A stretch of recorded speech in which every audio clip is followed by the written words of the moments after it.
here from. Well, I don't think we were expecting to be in a Cerberus 1-0 position, Crinsy, but here we are. They are in the lead this series. They absolutely are, and they now rolled in another fantastic draft, in my opinion. I mean, there's of course like some, at least, how do I say it? Like some obvious weak signs that where GAM can punish them, especially like the side lane with the Quelling into the Malphite matchup. But in general, just such a good 5v5 competition yet again for them. They had the losing mid lane jungle access in the first game as well, and they covered that one quite beautifully. At this time, GAM still has this one going for them, but they also picked Lee Sin into the vehicle, which I kind of dislike. It just gets to show me that Levi is very confident still, and that Levi is absolutely here. Just pick me Lee Sin, I'm a great Lee Sin, I will carry this game, and will kick Artemis into our guys. And on the side of Cerberus, of course, still, they're on the up foot though, and yeah, can show that they have some more freedom in this draft and absolutely pull away the upset, maybe even the second time. Yeah, we'll have to see, as no early disasters like last game, no summoner spells being burnt level 1, so an immediate improvement from GAM. Absolutely. Also, I think the Nautilus pick is kind of interesting because it does counter the Rakan, but it absolutely does not counter the Xayah. Xayah actually likes to play into Nautilus in general because she kind of just laughed at the hard engage, which is coming out right now, and 1OP getting chunked over there. But speaking about this point, it's just the Featherstorm just working so well against what Nautilus does in general with his kit. Just the auto attacks being a snare, the Q being one, also the dredge line, the point and clicks you see being deniable by the Featherstorm means so much freedom for Artemis in general. But can they win the race to level 2? They actually can't. Yeah, that is going to be GAM moving forward. A hook and an ignite onto 1OP, going to send him very low. GAM in full control. Was actually traded as well for the Ghost of Style. Not sure what Artemis cleansed, but he has used that summoner. It's also Ghost. Or am I hallucinating? It's also Ghost. Oh, so it is Ghost. I'm wrong. Sorry, I was seeing blue. So at the end of the day, it's just Xin burning his ignite just to get some poke damage in, basically. I think GAM is fine with that one. I mean, of course, objectively, it would just be one summoner spell being down. But this lets them a lot of lane control, which they otherwise probably wouldn't have against the Xayah Rakan lane. And something that Nautilus in general plays towards too. So before 1OP resets, which has now happened already, it would be a window for Levi to punish it, but 1OP actually already back in base and already halfway back to the laning phase itself. And now Levi, we see him of course, starting top side, just pathing into his bot lane, just like any jungler usually does on this patch. However, Drugster kind of not going for this one. He just now goes for a potential wraparound gank onto the Gwen, who's of course pushing up offensively against the Malphite, and Drugster in general liking Pun very much this series. Yeah, they are potentially moving in onto Kiaya. Of course, the W not going to do a huge amount, but Kiaya doesn't need to step forward here. There's no real reason to do so, so I don't think this is going to go anywhere. Drakthar is just going to walk away, will be spotted on his way out. That is true for now, but it's also not a great wave set for Kiaya in general so far. He definitely wants to push this way up one way through so it can bounce back, and maybe he will call up Levi to help him with this one, as Kiaya right now not strong enough to really contest the Malphite too much. I mean, of course, Gwen is a counter pick, but before level 6 it's not really something where she can really easily destroy the walk in the top lane over there. And so for now, Pan is very much fine with the way it is going. And also I want to see how Yado really plays out this Taliyah pick, because we talked about this on the analyst desk with Marby and Rebel addressing this point. I mean, Taliyah not maybe the ideal pick into the Lissandra in general, but I mean, you haven't watched VCS this much as the last splits in general. Yado has 4 Taliyah games. How many of those did he win? What do you guess? I assume all of them. He's a very, very good Taliyah. Yeah, you're right. He won all 4 of them. So him playing Taliyah is a very confident call, and it also just gets to show that such a pick that relies on coordination with the team is something that Cerberus likes to play and is comfortable playing with, and that's what I want to see from them in these playoffs. Yeah, I completely agree. I think there is an element of matchup fishing and the like that is incredibly important, but for teams that are perhaps as mismatched as Cerberus can be into GAM, comfort is really, really important, and Yado, as you pointed out, he's incredibly comfortable on this Taliyah. Just looking at where the junglers are at the moment, because they have not really interacted with the map. Drakthar tried to make something happen topside, didn't really happen, lost a Krug camp for it. So now Levi with a bit of a CS lead. Yado snared up. Levi, I don't know if he's going to be able to get in range. He can, not quite dragged under tower as Yado flashes away. Yeah, as he flashes away though, so that's a small win for GAM in general. As you were addressing another small win for them, with Drugster kind of missing his time window. But speaking about those, Pan just now, I addressed this, right? Very confident against this Gwen's Yeah, he's absolutely clapping him. He's just stone. Yep. As this should be a plate now for GAM, split between Levi and Carty. So a bit of a gold injection into the mid lane, but Drakthar here to make sure it is only the one plate. So nothing too horrible. Kiaya did still have TP, able to get back to lane, no real problem. Absolutely. And it's just, yeah, Kiaya just kind of gets to show that he still has to respect the Malphite pre-6, right? I mean, this time window where Pan can really punish him is starting to get away. The further this game really progresses, he just now also, you see it in his inventory, right? Going for the Null Magic Mantle, going for the Ruby Crystal to just be tanky, be a good frontline for his team, be good in the 5v5s. He isn't really itemizing for the side lanes, and he shouldn't, because that's just a losing battle. He just kind of has to accept that this will go Kiaya's way eventually. Similarly to how last game played out, right? The Jace pick against the Olaf, working brilliantly the later it went on. And that game, it was Cerberus kind of salvaging the situation with fought in the right fights on the other side of the map. Can they do it this time again? We are, of course, remaining to see this one. It is potentially also just a 5v4 from Cerberus, with them just trying to be quicker on the trigger as Kiaya is going for the 1v0 base situation and trying to end the game. And GAM will have priority in the bot side. They are going to get this first dragon. Cerberus not interested in either game actually contesting the first drake. Of course, for game one, it was sort of just a result of how the early plays happened. This one, perhaps a little bit more deliberate. As, yeah, just absolutely no interest. They're happy to let GAM get this first one. Yeah, they are fine with that in general, as we have seen. I mean, earlier, of course, something like the Ignite from Xin being blown for this extra 2v2 pressure, something that they are very common with, and this Xin in these first levels still a champion that can work well against the Viego. Viego actually one of those champions that can absolutely duel the Xin if they ever happen to meet each other in the 1v1, but this was just GAM being there, watching down this Drake, and Cerberus not really interested in getting this first Drake in general. And I wonder what their game plan really is, because so far it just looks like GAM slowly but surely even getting this control of the game as they get the first Drake, get the first 1000 gold lead, and them, of course, outscaling in the side lane. So this might just be GAM being back to the usual stride and just winning basically every game, and Cerberus so far not threatening them whatsoever. Yeah, we'll have to see where they do end up wanting to play this one out. It's still no first blood. It is just a farm and tower plate lead that is giving GAM an advantage. Style on his way up. I think GAM might be going for the Rift Herald, and I don't think they care if Cerberus know it. With their bot lane well and truly on the way. Cerberus do look like they're going to try and contest it. They do have a Malphite ultimate, extremely powerful at this point. In he goes, straight on the Style. Can they one-shot the ADC? They absolutely can, but now the rest of GAM come in. Try and turn this one around. Drakthar desperately trying to escape. He's doing it, but now the Lissandra has fallen. Drakthar on the other side goes down. Kiaya on the run with the Ghost, but here's the wall. You can't run past that one. Gwen will be taken down. Double kill for Yado, and Cerberus come in and rip them apart. Yeah, they just pretend that they don't care about the Herald, then actually do care very much so. It was Pan just stone ulting into the face of Style getting one shot by the whole combo situation. Drakthar actually resetting on this pick itself, as well as he was falling down to the south side of the fight, but then it was just Yado with the cleanup crew. Weaver's wall very beautifully to cut off the escape, and Kiaya is strong, but he's not a strong 5v5 champion yet in this game, so he also falls prey to this combination. As here we see again how it plays out here. Pan just absolutely insta-gibbing Style here. Also great Unraveled Earth plus Seismic Shove combination by Yado, and now just sometime being bought by him to the south side, and the rest of the squad, yeah, really getting the clean on the other side. It is 3 kills for 1 on their side, and also the Herald, huge W for Cerberus. Yeah, it's really fantastic stuff. And this kind of talks about hints to something we were talking about earlier, where the analyst has said, ooh, Talia into Lissandra, not a matchup you'd normally see. But look at that wall. Yado's just good at the champion. Who cares about the matchup? Yeah, it's Yado being good at the champion and Cerberus being good with Talia in general. They just know how to click together with this one. And it's also a great setup together with Malphite, as we just saw, right? I mean, you just easily to just WE combination on towards an enemy AD carry if he's already Malphite ulted. That was not hard to do instead of Yado. I mean, not that he really needs the help. He's a very strong mechanical mid laner, this split in general, as we have pointed out beforehand. So him definitely having a great impact on this series yet, as we see so far. And even this series uncharacteristically, right? It is actually not Artemis just hard winning lane in 1v9ing, it's the whole team of Cerberus gelling well together.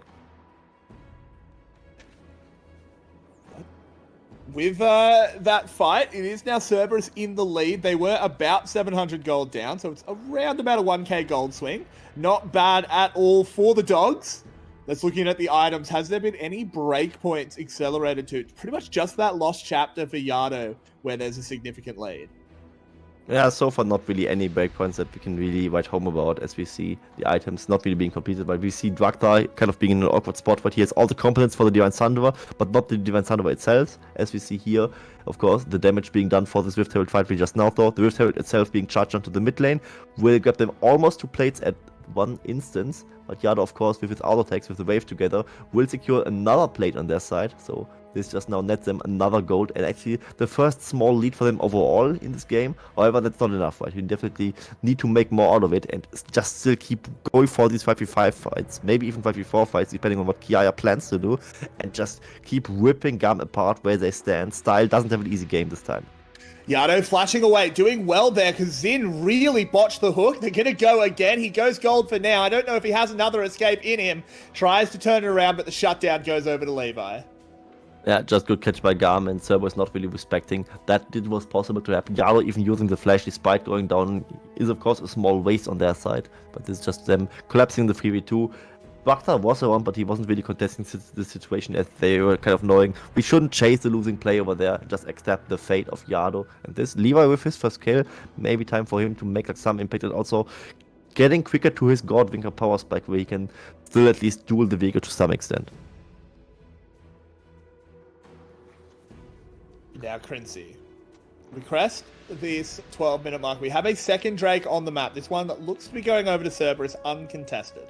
It resets the Drakes. We'll have to see what the soul is going to be. But with GAM sort of misstepping the first play, but still with the gold lead, how do you think this one is going to play out for the next 5 or so minutes? Very interesting question to ask over there, as I don't quite know yet, actually. I mean, we have an Ocean Soul this time, which is, of course, like, arguably the weakest soul in the game. However, still a decent recon. As Pun's recon gets interrupted, he might just get Nova over there, but he can maybe clear the wave. Yeah, he does manage to clear the wave, knocks them up as well. Kiaya, I think that was a really bad decision to ult, but Levi's misplayed it. Taking tower aggro, and they just have to get out. Yeah, and not really diveable with the wave being gone. They almost still got it, with Pun being maybe a bit early on his unstoppable force, but still enough to really just salvage the situation and just be a weak side king. While on the other side, I mean, this of course means that you will weak side Style, and Style being weak side against Artemis is no fun for Style whatsoever. Artemis just now playing so cockily, right? Look at this positioning, right? Being almost closer to the tier 2 turret than the tier 1 turret, and just netting all these plate money still on their side. And this was a little fumble from GAM's side that should be punished, and so far it looks like Cerberus is absolutely able to do so. Hook onto Ron OP, doesn't go anywhere. The feathers were already prepped to hold up Style.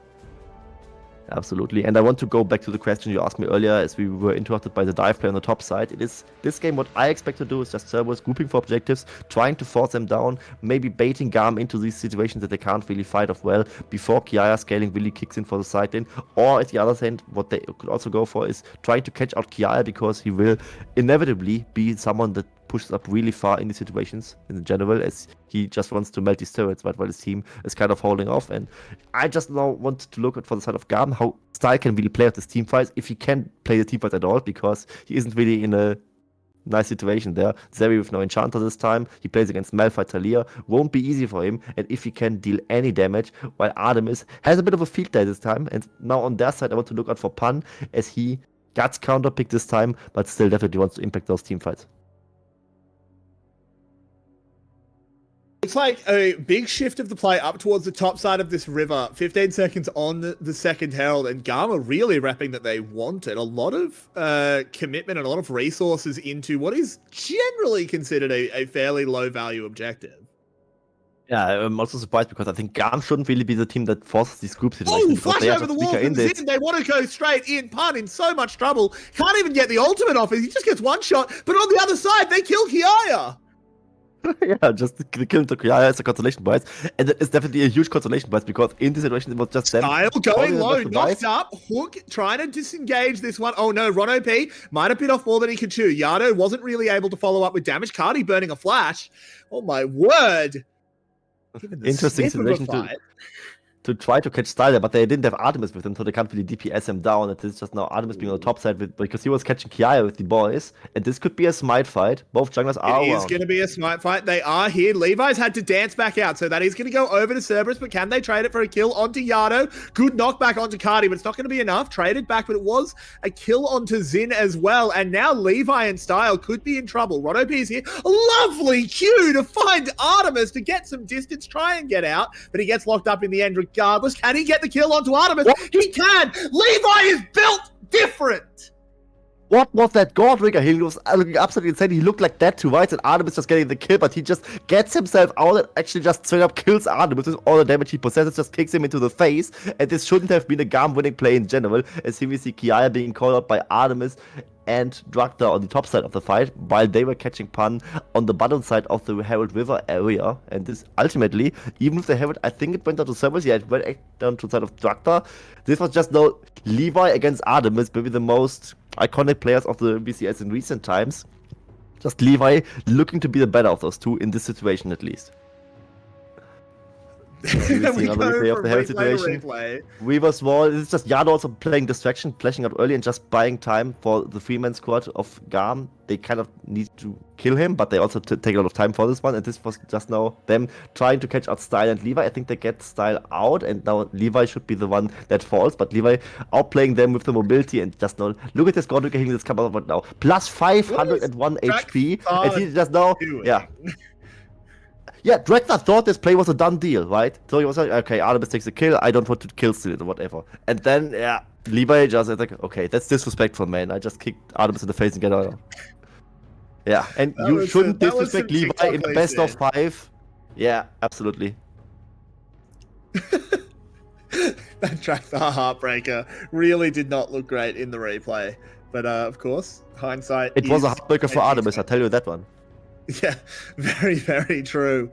As now with the reset timings, this will be a Drake for GAM. Cerberus is not in a position to contest it, but they will be able to drop the Herald, potentially trade for the mid lane tower. I think it will end up, the mid lane outer tower will fall. They might be able to get the charge onto the second as well. Yeah, they should be able to fairly easily. At least they can go for this one, as this is the second Drake falling down to the side of GAM, which of course buys more time for Kiaya in the side lane to really get this side and threat that they really hope for. Yado actually wants to contest this a little bit, but I mean, just one seismic show is not enough to really contest the Smite, especially with Smite being so strong right now. And Kiaya doesn't have fun in the side lane right now. He is getting free, man. He is knocked up. Gwen is not immune to that, as Artemis, after an earlier misplay, will manage to pick himself up a kill. Yeah, and we need to talk about the elephant in the room over there. GAM actually got the Drake and also won these last remaining fights, but so far Cerberus is really pushing the pedal to the metal and actually getting a lot of structures right now. So 2 auto turrets falling down. They are actually 2k gold up right now against GAM, and this could just mean that they are power spiking much quicker. We just now see the Jug Show being completed by Pan, so he is relatively even to Kiaya yet again, despite being a bit weak-sided. And just now Navori quick plates being finished for Artemis. Is about a big item ahead of Style right now, and an 80 carry in a 5-5-5 situation being so far ahead means, of course, big news for the side of Cerberus. They already are the better 5-5 composition, and now the Artemis being so strong this game means that they should win these situations as long as they don't massively misplay those. Yeah, and there's something I sort of want to talk about while we have a little bit of downtime, and it's this jungle matchup. Because Levi has just been on another level this split. He has been so far ahead of the rest of the league. I don't think that's particularly undeniable. He's a huge part of why GAM was undefeated, as Pun having to ult away. He should be okay. Yeah. Coming into the game tonight, there was a debate of, do you play Draktar or do you play Ego? And I want to just precurse this by saying the people that just said, oh, Draktar's bad, play Ego every time, you're wrong. Draktar's not a bad player. He's a very good player. I did come to the conclusion that you should probably play Ego, because while he's less consistent, you need an X factor to beat Levi. But so far in these 2 games, proving me wrong as he gets out of that situation as well. Yeah, I mean, even while talking about this, it's just Draktar proving the people wrong. Draktar heard you guys talking smack that Ego should be the X factor that should be playing. It's like Ego is like you roll a dice and like sometimes it's a 6, sometimes a 1. But speaking about junglers, Levi almost going down. Levi getting taken very, very low. They try and turn this around. It will be Zin fed to the wolves to save the rest of the team. Draktar tries to land the hook, can't quite do it. Cardi on the run, heartbreaking forward. Yado trying to find him. Lovely knockback, and Draktar donated the kill, illustrating my point. Thanks for listening. It's almost like Yano is a good Talia or something, right? It maybe should have Something been like abandoned, right? Yeah, I mean, he played Vega the first get a happy first rotation ban as well, and Yano just absolutely styling so far this series. Maybe just Yano instead of Ego is the X factor that says needed all the time, right? I mean, Jano plays like this, they don't really need a highly volatile jungler, and Draktar's just fine. And speaking about Draktar, he's also playing a very good series so far. Can't really fault him to many plays, aside from maybe like some Baron flips in the first game. But you can't really fault a jungler for Baron flips, they just shouldn't happen in the first place. As here we see, Lieber getting chunked on the turret very, very lowly, and Kati not really being confident in just following up on this glacial path. And this just now means 1 kill for them in the first half of the split. And just now also Yado on the Talia, just now Weaver's Wall to just be in range for this one, not being too dangerous, and just one seismic shove backwards, so Kati flashes, he was already, doesn't get to escape over there, and Cerberus chasing the kills and actually getting them unpunished. And now that does give them a 3,000 gold lead, Quincy. We have a minute and a half to that next dragon. Cerberus will want to be denying GAM moving up to Soul Point. Never a fire you want to play with. Gwen with Ocean Soul as well. Incredibly painful. Levi jumping in, gets knocked out. They will get the ultimate onto Artemis, and without a cleanse, he just has no counterplay. Traded back onto Levi, but Ron OP incredibly low. TP's coming in. Drakthar just jumping out with that stolen leash. In comes the rock. Only knocks up Cardi. Gets punted back by Yardo, but there's no follow-up. Style is free firing on the side. And then it's just Artemis dying with his further thought. This absolutely shouldn't happen. So it is at the end of the day probably worth fight for the side of GAM. The shutdown on Levi also going down. Back, stopping any engage off the damage. Pun going incredibly low. Pun going down. Drakthar following Cerberus. He didn't need to do that. Yeah, you can't fight over there. You mean you have the turret, but the turret damage is pathetic compared to what an AD carry really brings to the table. So Artemis still being down means they can't fight at all. And this is just a very huge win for the side of GAM, actually getting them 2 kills. And Draktar is down. Draktar is the jungler, the one carrying the smite. It could just be a very early Baron angle for the side of GAM. And if they get this Baron, this game might just be done. Another little play. Oh, they're going to move in onto Xin. They can't quite finish him off, but with the health bar that low, I don't think you can start this Baron. Style is going to back as well, so no 22-minute Barons here for GAM. They are just going to reset for the Dragon. And Yado almost solo keeping them into this game whatsoever alone with hitting so many of his failed volley shots. So he's being the DPS carry. And Cerberus just going for a greedy one this time, just rushing away this Baron. This happened also in the first game, right? I don't think this works. I don't think you kill this nearly fast enough. You can't. And Levi's here. You can't 50-50 against Lee Sin especially. I mean, he's the execute damage. It's actually a 40-60 against Lee Sin, basically, with Levi maybe even the 30-70. So don't do this, Cerberus, please. You don't have to do this one. You just fumbled a few fights. You had a good early game beforehand, and you are still technically up in gold. So just go for the Dragon. It should be the safe play on their side. And I think Artemis could just solo this one, while the rest of the squad can post the Baron. But GAM knows this. I mean, without Artemis, Cerberus 5v5 can't really fight. Yeah, 9,000 health on the Baron. They didn't go for the Dragon. Cardi moving in, trying to get something done, but gets immediately stuffed by the Rakan engage. Artemis is here, firing in. Drakthar heartbreaking away. Ron OP going low. Pun going lower, going down, and it's Style free firing. He's already picked up 2, and he looks absolutely stoked this game. And this is the thing with Cerberus composition, right? I mean, they have great engage, but if they get the engage rolling and can't really kill anyone within the first few seconds, their engage kind of plummets away in the DPS department itself. It is Style actually being able to free fire and getting 2 kills for themselves, and also them just now netting away the Baron, which makes it a very rough game for Cerberus in general. It was looking like a good game for them, but they just now in these last few minutes definitely fumbling. At least they get a consolation point with this Dragon, as GAM can't really pay any attention to this one simultaneously to the Baron itself. So it will just be a small consolation price, but GAM just now got control of the game itself. And Quincy, this is looking dangerous for Cerberus, as they've really not been able to approach the last 2 plays. Yeah, Yado also being vulnerable to the CG chain, and yeah, the ultimate actually not hitting anybody in particular, and Style being the backline. Look at him, he's full HP. Nobody's hitting Style whatsoever, and Style is the one that actually has to have a hard time in this fight. But he plays against Malphite and against Talia. He has been weak side a little bit, as they were playing around Kiaya a fair bit, and Artemis was looking very, very strong this early game. And now Style is having the time of his life. Yeah, he absolutely is. After a bit of a rough game 1, he's absolutely redeeming himself, unable to be stopped, even just in this bottom lane where he's just poking away at the tower. Doesn't care at all that Pun is there, because he has the backup of his team. Let's see if they can protect this cannon minion long enough for the inner to go down. And Style is still behind Artemis, by the way, but he still is such a presence in this fight. It's absolutely ridiculous if you think about it a little bit more. And he having the upper hand in those fights is definitely a worrying trend for the side of Cerberus, who just now kind of have to play around traps and angles and just get maybe a pick while the Baron is still remaining on the side of GAM. But as long as GAM isn't misstepping, it is just free turret gold for them, as they can just run a 4-1 squad, or just as they are just now playing it, with just Kiaya being with Baron and powered minions, pushing away at the side lane, or in this case the mid lane, to just get free turrets. It's 2 for them just now already for them, and they are slowly but surely getting full control of this game, and Cerberus have to go for like smoke and mirror plays to come back into it. There is a fight brewing around this mid lane inner. GAM wanting to take it down, but Drakthar not quite letting them, as they will just clear out the minions. No objectives for quite some time. GAM just want to get more out of their Baron if they can. They've still got a minute on it, so they could still develop another play down this mid lane. It just also shows to some extent just how decisive GAM is once they even get a lead. But they didn't really get a real lead in the first game, and it absolutely showed. Cerberus with their lead was not as decisive as GAM was, and this just makes a difference often between the good and the great team, as you see the fight. Here we go. A start on to Levi, taking him down to about half health, but Cardi's being so distracting on the backside. There's nothing they can do. Pun's already gone down. The tower's fallen. There's going to be a knock up onto Yado. He gets the shove away, but it just doesn't matter. And GAM are flattening them here, Quincy. Yeah, and Cerberus can't accept that they are behind and can't really fight right now while the Baron is still on the side of GAM. And it was played fine mechanically on their side. I think they just end, yeah. I mean, the Baron wave not that strong, but it's still a Baron powered wave, and it's only 3 members for the side of Cerberus. I think GAM at least tries to end here. I mean, there's still another wave. I mean, the Baron will expire. They might go for it. Yeah.